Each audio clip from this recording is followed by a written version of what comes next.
मुख्य चुनाव आयुक्त राजीव कुमार ने मंगलवार को दिल्ली विधानसभा चुनाव के लिए तारीखों का ऐलान कर दिया।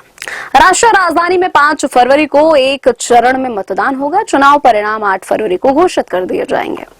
चुनाव आयोग ने राजनीतिक दलों को नसीहत देते हुए कहा कि चुनाव प्रचार का स्तर नीचे न गिराएं।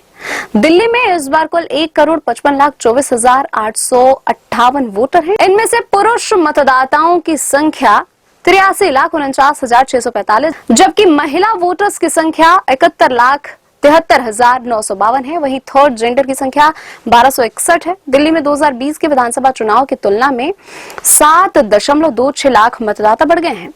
2.08 लाख मतदाता पहली बार मतदान करेंगे। 85 से ज्यादा उम्र के मतदाता घर से मतदान कर पाएंगे। सीईसी ने कहा कि ईवीएम पर तो आरोप लगते ही रहते हैं। वोटर लिस्ट में नाम काटने की शिकायत की गई है। वोटर लिस्ट और ईवीएम पर उठे सवाल का जवाब देंगे। आरोपों को सुनकर बहुत दुख होता है। कुमार ने कहा कि लिस्ट से वोटर का नाम हटाने के लिए पूरी प्रक्रिया का पालन किया जाता है। राजनीतिक दलों की सहमति से वोटर लिस्ट अपडेट होती है। हर पार्टी को वोटर लिस्ट की जानकारी दी जाती है।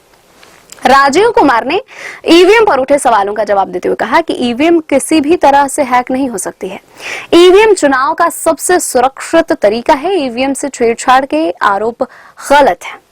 वोटिंग प्रतिशत से जुड़े सवाल पर सीईसी ने कहा कि वोटिंग प्रतिशत से छेड़छाड़ संभव नहीं है। पारदर्शिता हमारी प्राथमिकता है।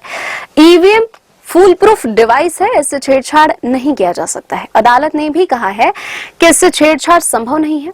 उन्होंने कहा कि चुनाव से 7 से 8 दिन पहले ईवीएम तैयार हो जाती है। मतदान के बाद एजेंट्स के सामने मशीन सील होती है और काउंटिंग से पहले सील चेक की जाती है।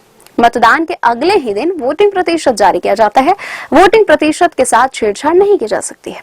चुनाव के अगले दिन वोटिंग का पूरा प्रतिशत जारी किया जाता है। दिल्ली की 70 विधानसभा सीटों के लिए फरवरी में चुनाव होना है। पिछले विधानसभा चुनाव में सर्वाधिक 62 सीटें आम आदमी पार्टी ने जीती थी।